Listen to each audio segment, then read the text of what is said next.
Então, Marquilando, qual é a avaliação que você faz do cenário político atual? Bom, o cenário político atual, ele está bem complicado, porque nós temos 3 candidatos ao governo do Estado.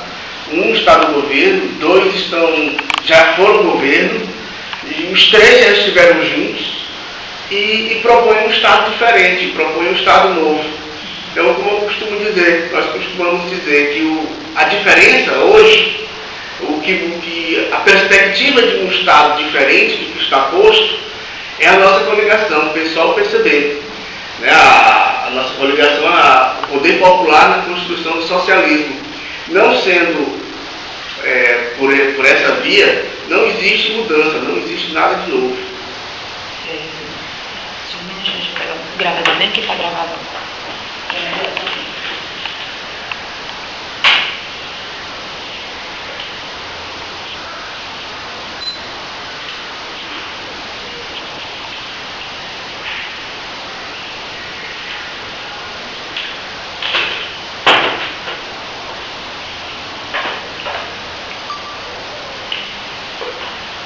Que pontos o senhor considera negativo e positivo no Estado hoje? Bom, primeiro, eu acho que a gente deve construir um Estado, para depois a gente dizer que existem pontos positivos, existem pontos negativos. Se você avaliar o que é que funciona hoje no Estado, a saúde pública no Estado funciona bem, a educação pública funciona bem, tirando os algumas escolas, pontos isolados, como aquela escola de Cocal dos Alves, que se destacou no cenário nacional como uma escola de qualidade, um ensino público de qualidade. O resto, não dá para tirar uma única escola, uma exceção à regra, e dizer que é a regra. Então, em regra geral, as escolas públicas não funcionam nem a contento. A saúde pública é muito pior. E o que funciona nesse Estado? Então nós temos primeiro que botar esse Estado para funcionar, recriar esse Estado. E quando eu digo recriar esse Estado, não é na forma que eles estão propondo, não. Recriar o Estado significa começar do início, das bases. E nessas bases está o povo. O povo tem que participar da construção desse Estado. O povo tem que participar da gestão pública. O povo tem que emitir a demanda de lá e a gestão pública atender às demandas sociais. É coisa que não existe hoje, esse link entre a sociedade e o Estado. Porque quem está no controle do Estado está zelando pelos interesses de famílias, de grupos políticos, de corporações, de empreiteiras e por aí vai. Mas o interesse público não está sendo respeitado nesse Estado. Se pudesse mudar esse ponto, como faria? Então, nossa principal proposta é a radicalização da democracia. Criação de um link direto com a sociedade. Agora, de que forma seria esse link direto com a sociedade? O pessoal não está inventando nada, o pessoal e o PCB. Isso já é previsto constitucionalmente. Por exemplo, vamos estimular os municípios a promover a Conferência das Cidades. Isso é previsto lá no Estatuto das Cidades. Depois queremos promover uma conferência regional em todas as regiões do Piauí. Dessa conferência regional, criamos uma conferência estadual. Agora, qual o objetivo dessas conferências todas? Ouvir o povo, ouvir lá na base, quais as necessidades. Dessa consulta popular, nós vamos elencar um programa de desenvolvimento para o Estado, atendendo às demandas da sociedade e não de grupos empresariais que estão fazendo hoje. Hoje eles concedem isenções fiscais para qualquer grupo empresarial que venha para o Piauí, não interessando se vai degradar o meio ambiente, não interessando se vai promover efetivamente o desenvolvimento do Estado, do seu povo, simplesmente por atrair a empresa para cá para dizer que o Piauí está se desenvolvendo. Eles se vangloriam de um crescimento do PIB do Estado, dizendo, o Piauí cresceu mais do que a média nacional ou a média do Nordeste. Mas em que aspecto o crescimento desse PIB contribuiu para o desenvolvimento socioeconômico do nosso Estado, do nosso povo. Né? Por exemplo, elevar o IDH do Piauí. Nós, há 20 anos, praticamente nós não mudamos a posição, continuamos os estados mais pobres do país. Né? No entanto, acreditamos, e isso é constatado por pesquisa, que as nossas riquezas naturais contribuem para o engrandecimento do nosso Estado, o fortalecimento da nossa economia e um desenvolvimento socialmente justo e viável para o nosso Estado. Quais são as suas principais propostas do governo do Estado e como foi que o senhor chegou a essas propostas? Ouvindo o povo? Costumamos dizer que a nossa campanha a nossa candidatura da coligação PSOL-PCB, o poder popular na construção do socialismo, ela foi muito influenciada pelas vozes das ruas, principalmente nas jornadas de junho. O que as pessoas que participavam daquelas jornadas de junho reivindicavam tanto? E o que eles questionavam? Eles questionavam que o poder político atual não os representava. Mas por que não os representavam? Porque não havia e não há esse link do Estado, do gestor, com a sociedade, no atendimento das demandas. As demandas de saúde, educação, segurança, moradia, a mobilidade humana. Então são essas bandeiras que nós vamos implementar enquanto condutor da gestão pública, enquanto chefe de Estado, e que teremos como principal foco as demandas sociais e ouvir a sociedade. Então, isso nos diferencia dos demais gestores, dos que já estiveram, que vai ser uma mudança radical na forma de gerir a coisa pública no Estado. Nas ruas, onde se vai fazer o corpo a corpo, do que as pessoas mais reclamam, o que elas mais pedem, quais melhorias elas estão clamando? Como do resto do país, o crescimento da violência, a falta de empregos, a questão da mobilidade humana, transporte público. Então, todos esses aspectos que comprometem a vida das pessoas, dos trabalhadores, a saúde pública, né, que compromete o maior bem, o bem mais precioso do cidadão, que é a própria vida. E a outra, as escolas. Né, as escolas têm que ser melhoradas. O Estado agora está implementando, eles dizem, né, que estão implementando a escola de tempo integral. Mas acontece que essa escola de tempo integral não é uma escola de tempo integral. Essa escola de tempo integral que eles estão oferecendo à população é mais um depósito de crianças do que uma escola de tempo integral. Porque uma escola de tempo integral, ela já diz, tem que ter a infraestrutura necessária, tem que ter toda uma equipe de educadores, de formadores, que vai ocupar aquela criança durante todo o dia. Não só com as atividades pedagógicas da escola, mas com atividades culturais, atividades esportivas, a música, tudo dentro da escola. Tem que ter refeitório, tem que ter laboratórios de informática, espaços de lazer, espaços para a cultura, para o esporte. Essa seria a escola de tempo integral e é que nós nos propomos a implementar no Estado. E transformar a realidade do Estado, que acreditamos que a educação é a principal forma de mudar a nossa realidade. A questão energética e de distribuição de água tem sido um problema no nosso Estado. Como é que você pretende chegar a uma solução para esse problema?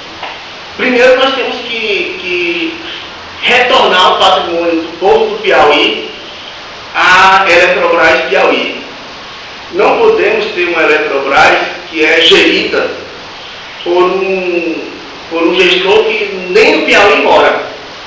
Nós temos que ter o controle total sobre a Eletrobras e também sobre a GEFIS. A GEFIS nós temos que revitalizar. A GEFIS, ela tem uma dívida hoje de mais de R$1 bilhão. Todos os meses ela fecha o seu caixa em mais de R$1 milhão negativo. Né? E esse rombo da GEFIS não vem de hoje, vem de muitos anos. É preciso fazer uma auditoria naquela empresa. Porque aquela empresa ela é vital para a sociedade. Por quê? Ela presta um serviço, ela oferece um serviço que é essencial à vida, que é o oferecimento de água e o serviço de esgotamento sanitário, que também compromete a saúde pública. Ora, o índice de mortalidade infantil no Piauí só está como está porque em muitas regiões do estado nós não temos esgotamento sanitário. Os rios de Teresina, os rios que cortam Teresina só estão degradados como estão porque nós não temos esgotamento sanitário em Teresina. Teresina só possui 19% de esgotamento sanitário. E a GESPISA não consegue dar conta dessa demanda. Por que não consegue? Mas a GESPISA ela sempre foi utilizada como trampolim político. Né? Tivemos várias indicações políticas na GESPISA e que de lá saíram para ser deputado estadual, deputado federal. Né? E tivemos várias denúncias de corrupção, licitações fraudulentas. Né? Teve uma época aí que saía malas de dinheiro, de caixa de dinheiro da GESPISA. Então, por isso que nós vamos fazer uma auditoria na GESPISA e punir os responsáveis pela quebradeira que se encontra naquela empresa. E a outra é colocar naquela empresa, acabar com a terceirização de mão de obra, não só lá naquela empresa, mas em todos os órgãos do Estado, todas as secretarias, e implementar uma gestão colegiada. Os trabalhadores daquela empresa têm que ocupar os cargos de confiança. Os trabalhadores daquela empresa que sabem onde estão os gargalos, as dificuldades do funcionamento daquela empresa. Aquela empresa tem que ter um controle social. As pessoas têm que participar da gestão da GESPISA, através de conselhos populares e um conselho da GESPISA. A mesma coisa a gente vai implementar na Eletrobras, que nós vamos resgatar a CEPISA para o Piauí. Queremos uma gestão colegiada, governo, trabalhadores, sociedade, para elencar as demandas e a empresa executar. E a CEPISA, hoje Eletrobras Piauí, ela tem uma importância ímpar para o nosso Estado, porque ela é uma empresa estratégica para o desenvolvimento do nosso Estado. Nós não podemos nem implantar agrovilas no Estado, que é uma das nossas propostas, agrovilas com irrigação, porque nós não temos energia que dê para implementar essas agrovilas com irrigação no interior do Estado. Nem o aproveitamento das águas das barragens que existem no Piauí nós não podemos. E o resultado disso? O resultado disso é o Piauí hoje, né, em pleno século XXI, a indústria da seca ainda funciona no pleno vapor. Nós temos hoje mais de 90 municípios em estado de emergência, com falta de água. Esse é um dos graves problemas do Estado que nós nos propomos a resolver. Nesses 4 anos de mandato, nós vamos acabar com esse problema da água, por entender que a água é essencial à vida, e se um Estado que não consegue garantir nem o atendimento, nem a vida do seu cidadão, ele não faz sentido nem de existir. Sobre a questão do PIB. O Piauí hoje aparece como o menor do estado do Nordeste, né? O menor PIB do Nordeste. Como é que você pretende mudar esse quadro? Primeiro, como eu já tinha dito, há de se questionar o crescimento desse PIB, como os governos vêm falando, né? Nós temos na cidade de Uruçuí, por exemplo, tem um dos maiores PIB do estado, se não maior. Mas como se encontra a população do município de Uruçuí? Aquele PIB do município de Uruçuí foi revertido no atendimento das demandas sociais daquele município? Não é isso que a gente percebe. Muito pelo contrário. O PIB está concentrado nas mãos de meia dúzia de plantadores de soja, né, do agronegócio, que isso não contribui para a questão da divisão das riquezas do nosso Estado. O nosso compromisso para o Piauí é justamente na divisão das riquezas. Nós entendemos que o Estado é um Estado rico e para desenvolver o Estado com todo o seu povo é necessário investir na agricultura familiar. A agricultura familiar hoje ela emprega 75% da mão de obra no campo e é responsável pelo abastecimento de 80% do que nós comemos no nosso dia a dia, no abastecimento das cidades. O contrário do agronegócio, que emprega cerca de 25% da mão de obra e a produção é destinada para exportação. E aí vem um grave problema financeiro do Estado. Por exemplo, a lei Candir, que isenta os produtos primários de impostos de tributação voltados para exportação. Se você tem como carro-chefe o desenvolvimento econômico do Estado, do agronegócio, e ele é isento de pagar, por exemplo, o ICMS, que é um dos impostos que mais arrecada para o Estado, você está contribuindo para a quebradeira econômica e financeira do Estado. Então, queremos mudar, reverter essa política econômica do Estado. Queremos que a economia do Estado seja desenvolvida e atendendo as demandas do nosso povo, as demandas sociais. Você produzindo alimentos na agricultura familiar, você está contribuindo para a redução do custo de vida nas cidades, porque o custo do alimento vai reduzir. Então você vai estar garantindo uma alimentação saudável, uma alimentação, uma mesa farta para os piauienses. Consequentemente, você está contribuindo para diminuir a incidência de doenças. E assim você está desafogando os hospitais públicos. Hoje se fala muito que o Estado está quebrado financeiramente, né? Como é que se soluciona isso, se é que você acredita que está? De fato, participei ontem de um debate entre os candidatos ao governo. Tanto o Wellington Dias acusava o atual governo da quebradeira do Estado, quanto o atual governo dizia que o Wellington Dias deixou o Estado quebrado. A única coisa que eu vi de verdadeiro na fala dos meus opositores que participaram do debate é quanto à quebradeira do Estado. Na realidade, essa quebradeira não vem de agora, vem de muitos anos.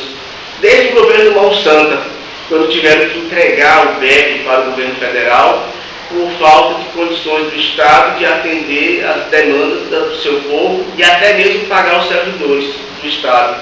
Quando tiveram que fazer o PDV na época do Monsanto, enxugando o Estado, típica política neoliberal, muito forte naquele momento, mas que não foi abandonada agora pelo PT. Muito pelo contrário, eles aperfeiçoaram essa política neoliberal. Então nós temos um endividamento público do Estado do Piauí de longos anos. E esse endividamento foi intensificado nesse último governo Wilson Martins, que se licenciou para concorrer ao Senado. Foi intensificado por quê? Olha, eles contraíram, só nesse último governo, eles contraíram uma dívida de quase 3 bilhões de reais para o Estado, inclusive com o Banco Mundial e o BID. E detalhe, submetendo o Estado à exigência desses bancos internacionais, que eles não emprestam dinheiro gratuitamente, eles querem uma contrapartida. E qual foi a contrapartida que eles exigiram? Uma delas foi a questão da regularização fundiária. Ora, mas por que eles exigiram como contrapartida a regularização fundiária? Eles exigiram a regularização fundiária por quê? Porque aqui nós temos a última fronteira agrícola do Brasil, para ser utilizada pelo agronegócio. Então, é de interesse desses grandes financistas internacionais investir no agronegócio no Piauí. Agora, é de interesse da sociedade piauiense esse investimento no agronegócio, que é extremamente concentrador, não gera trabalho, submete o país, quebra a soberania alimentar, até mesmo do país, porque eles não produzem para a alimentação do nosso povo, e sim para exportação, exportar para a Europa, para a China. Enquanto nosso povo, nós temos índices de inflação geralmente conduzidos pelo alto preço dos alimentos. Isso não é de interesse da nossa sociedade, é de interesse do mercado internacional. Então, são essas as exigências que nós não aceitamos. O Piauí ele tem que conduzir a sua política econômica para atender as necessidades e as demandas do povo do Piauí. Então, esse endividamento público, ele vai ser passado a limpo na nossa gestão. Vamos fazer a auditoria da dívida pública. Vamos descobrir o que de fato o Piauí deve para pagar só aquilo que está comprovadamente no nosso endividamento, está comprovado que o Piauí tem que pagar. Uma outra coisa que nós vamos fazer para evitar essa quebradeira do Estado, por exemplo, é a questão do rever, auditar as isenções fiscais que são dadas às grandes empresas, que geralmente essas isenções fiscais elas são dadas em razão de uma contrapartida, tipo geração de empregos, Então vamos ver o custo-benefício de cada isenção fiscal para rever. Nós não podemos, o estado do Piauí, na condição que ele se encontra, de um estado um dos mais pobres do país, ele não tem condições de abdicar receitas. Não temos. Se você não atende às necessidades básicas do cidadão, nem para garantir a vida do seu cidadão, como é que o Estado vai abdicar de receitas em favor de grandes grupos empresariais?